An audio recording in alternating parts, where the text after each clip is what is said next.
নবী সোনার জবানে আওয়াজ করেছিলেন, ওই আমার সাহাবীরা, বাবা সাহাবারা, আমি রাসূলুল্লাহ বলছি, মিনবাদিনী মুসাল্লি, তোমরা যদি তোমাদের শরীর যদি পবিত্র বানাতে চাও, তোমরা যদি তোমাদের শরীরটা পাক বানাতে চাও, আমি নবী বলছি, ও মাতা মগু হারামুন, এক নম্বরে তোমাদের আহার করা খাদ্যটা যেন হালাল হয়।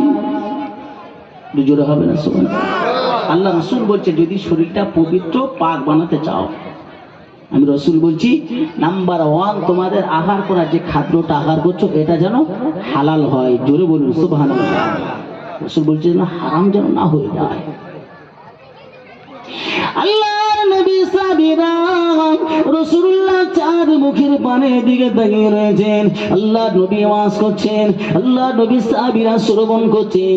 বাবারা আজকের যে মিলাদ মাহফিল হলে হই হল্লা হয়, হাসি ঠাট্টা হয়, আল্লাহর নবী সাহাবীরা আদবের সঙ্গে বসে যেতেন। আল্লাহর নবীর দিন দুনিয়ার বাদশার জবানের কথা শুনতেন। রাসূলুল্লাহ সাহাবীরা আল্লাহর নবীর কথার উপরে তাদের সাওয়া নড়তো না, আদবের সঙ্গে বসে থাকতেন। হঠাৎ একদিন আল্লাহর নবী সাহাবীদের আলাপ আলোচনা সুরটা একটু উঁচু হয়ে গেল। আল্লাহ তরফে আয়াতে কারিমা নাযিল হয়ে গেল।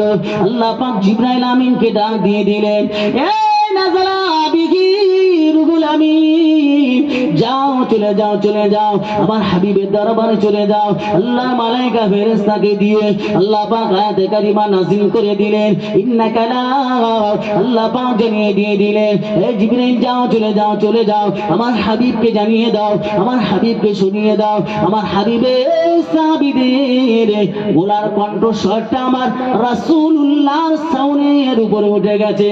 আমি আল্লাহ আমার পছন্দ নয়, আমি আল্লাহ এটা আমার মনোনীত নয়, আমি আল্লাহ চাই আমার হাবিবের সাওয়ানটা তামাম বান্দা বান্দি তুলনায় আমার হাবিবের পাক, আমার হাবিবের বাণীটা উঁচু থাকবে। বলুন সুবহানাল্লাহ, আরো জোরে বলুন সুবহানাল্লাহ। হাদিস শরীফটা কার বাণী? রাসূলের বাণী তো নাকি? আচ্ছা হাদিস শরীফ যদি রাসূলের বাণী, কোরআনটা কার বাণী? আল্লাহর বাণী। তাহলে এগুলো উঁচু থাকবে না নিচু থাকবে? উঁচু যদি থাকে, যে কোরআন হাদিসের মাহফিল হলে বা কেউ হাদিসের কথা বললে শুনতে চায় না কেন? কি গো শুনতে চাই আমরা? হ্যাঁ, টাকায় 4 আনা মানুষ শোনে আর 12 আনা মানুষ হই হুল্লা করে কি করে না বাবা। এখন দেখেন, আগে হুজুর কেবলা 5 হুজুর কেবলা জলসা করতেন, মানুষ বসে যেতেন, আদবের সঙ্গে শুনতেন। ওহ, ওয়াজে বিড়িখোর বিড়ি ছেড়ে দিতেন, মদখোর মদ খাওয়া ছেড়ে দিতেন, বেনামাজি নামাজি হয়ে যেতেন। আর এখন ওয়াজ নদী আর মাহফিল গুলো হই হল্লা কি হচ্ছে না, হয় না, মুশকিল তামাশা হয় না বাবা। মানুষ হেদায়েত হবে কোথায়? মানুষের দিলে আসল হবে কোথায়? এখন 90% জলসা কমিটি বেনামাজি সুদখোর, 90% দেখা যায় বক্তাগণেরাও বেনামাজি সুদখোর খেলাখোর। চোরের ইমাম চোর হবে তো নাকি? না ভালো মানুষ হবে? চোরের ইমামের চোরের প্রয়োজন। এখন যেমন বেনামাজি বেরোজাদার হারামখোর জলসা দিচ্ছে, ওরা হারামখোর বক্তাও এক শ্রেণীর আছে না নাই বল?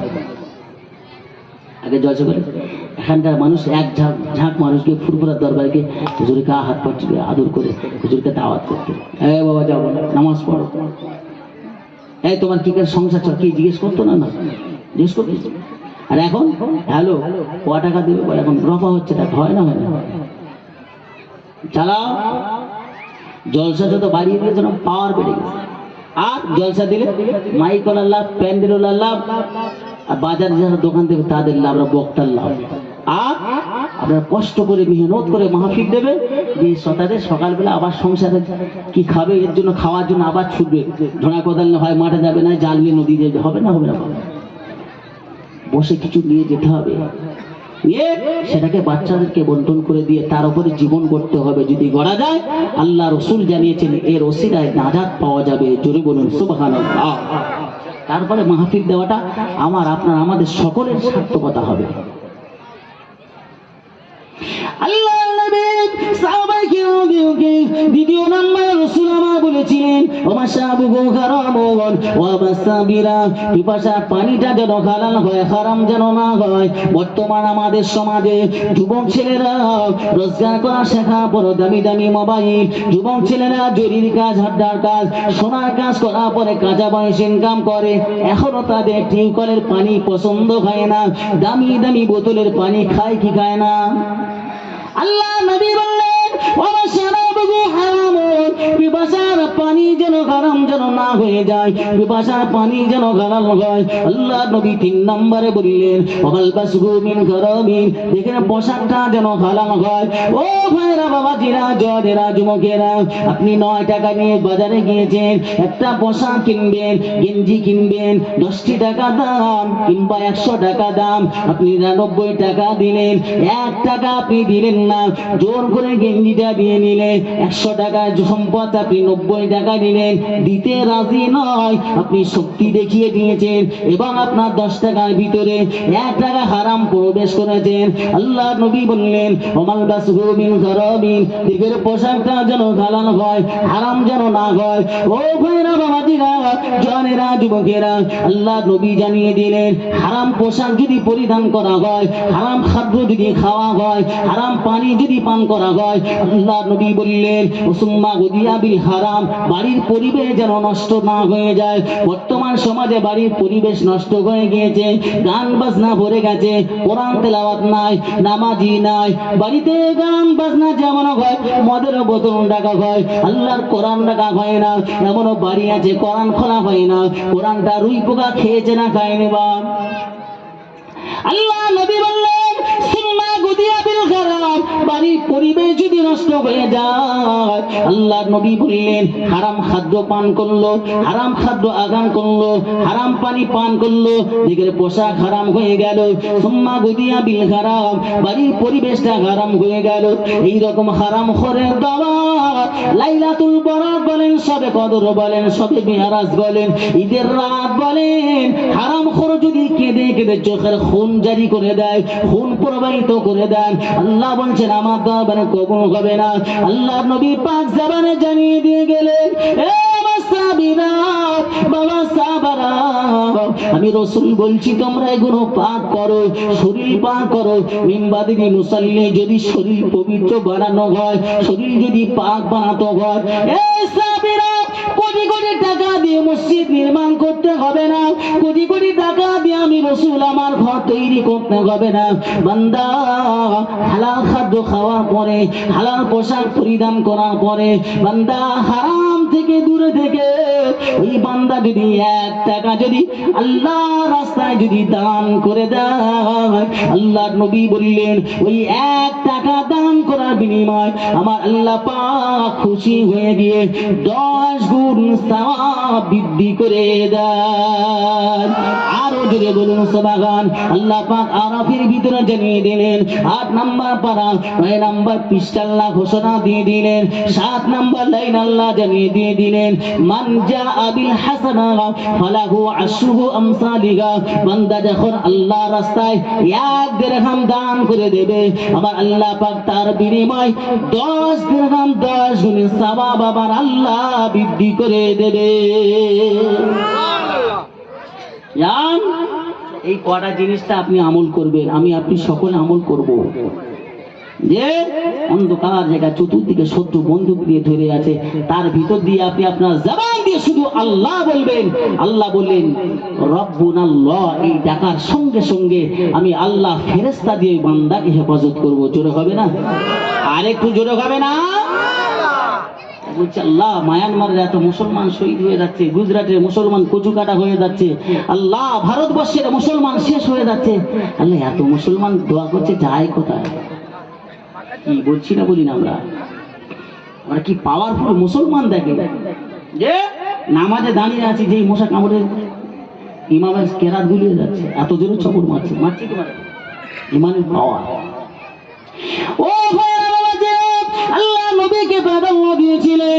রাসূলুল্লাহ সাহাবীরা, আল্লাহ নবী সাহাবীরা, আল্লাহ নবী একদিনকে মদিনা মসজিদে নববী শরীফে আল্লাহ নবী ফজরের নামাজ পড়িয়ে দেন।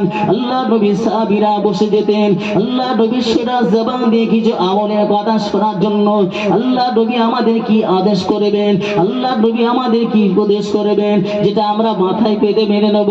আল্লাহ নবী সাহাবীরা সকলে মদিনা মসজিদে বসে যেতেন। ওই সাহাবীদের ভিতরে একজন সাহাবী আল্লাহ নবী যখন ডান দিকে সালাম ফিরিয়ে দেন, আসসালামু আলাইকুম ওয়া রাহমাতুল্লাহ, আল্লাহ নবী যখন বাম দিকে সালাম ফিরিয়ে দেন, আসসালামু আলাইকুম ওয়া রাহমাতুল্লাহ, সালাম ফিরিয়ে দিলেন। নামাজ থেকে ফারাগাত হয়ে গেলেন।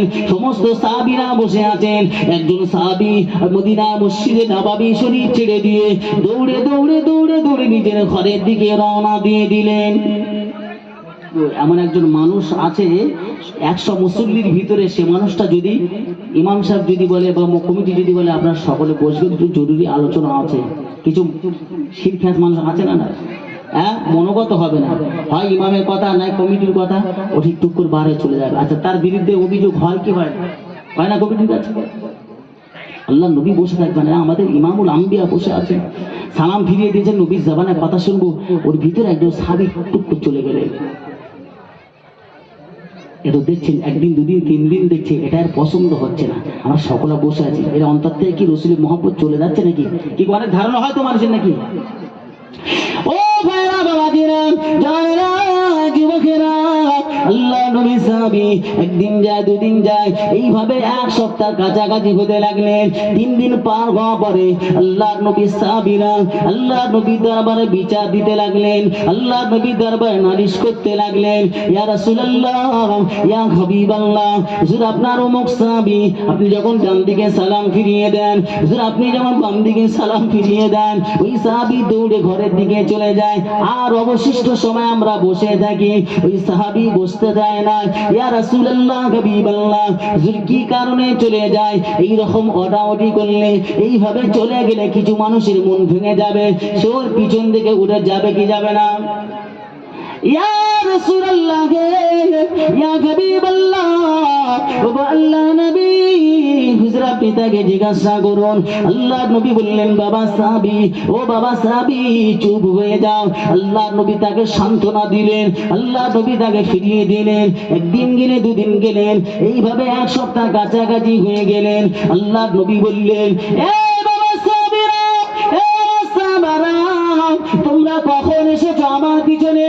আল্লাহ নবী সাহাবীরা বললেন, ইয়া রাসূলুল্লাহ, ইয়া হাবিবাল্লাহ, হুজুর আমরা আপনার পিছনে তাহাজ্জুদের নামাজ আল্লাহ নবী ইমামতি করবেন, আল্লাহ নবীর পিছনে ইক্তেদা করার জন্য আমরা আরামের বিছানায় ঘুমাই না। আল্লাহ নবী রাতের অন্ধকারে তাহাজ্জুদের আযান দিয়ে আল্লাহ নবী তাহাজ্জুদের নামাজে ইমামতি করবেন। আল্লাহ নবী সাহাবীরা রাসূলুল্লাহ পিছনে তাহাজ্জুদের নামাজ পড়বেন। আল্লাহ নবী সাহাবীরা 5 ওয়াক্ত নামাজ পড়েন, আর রাসূলুল্লাহ পিছনে নামাজ পড়তে তাদের অন্তরটা চায়। আল্লাহ নবী কোরআন তেলাওয়াত করেন, আল্লাহ নবী সাহাবীরা রাসূলুল্লাহ জবানে কোরআন শুনে তারা মুগ্ধ হয়ে যায়, আর তাদের মন চায় আমরা যেন সারাটা জীবন আল্লাহর নবীর পিছনে দাঁড়িয়ে দাঁড়িয়ে মধুর সুরে কোরআন শ্রবণ করব। বলুন সুবহানাল্লাহ। আল্লাহ নবী সাহাবীরা বললেন, ইয়া রাসূলুল্লাহ, ইয়া হাবিবাল্লাহ, হুজুর আমরা আপনার পিছনে কোরআন শোনার জন্য দৌড়ে দৌড়ে আসি, আরামের বিছানায় আমরা ঘুমাই না। একজন সাহাবী বলতে লেগেছেন, ইয়া রাসূলুল্লাহ, ইয়া হাবিবাল্লাহ, আমরা ঘরে গেলে বিবির সঙ্গে গল্প করি, আল্লাহ নবীর পিছনে বেশি বেশি কোরআন তেলাওয়াত শুনতে আমাদের আশা জাগে, আল্লাহ নবীর পিছনে নামাজ পড়ি, আমাদের কলিজাটা ঠান্ডা হয়ে যায়।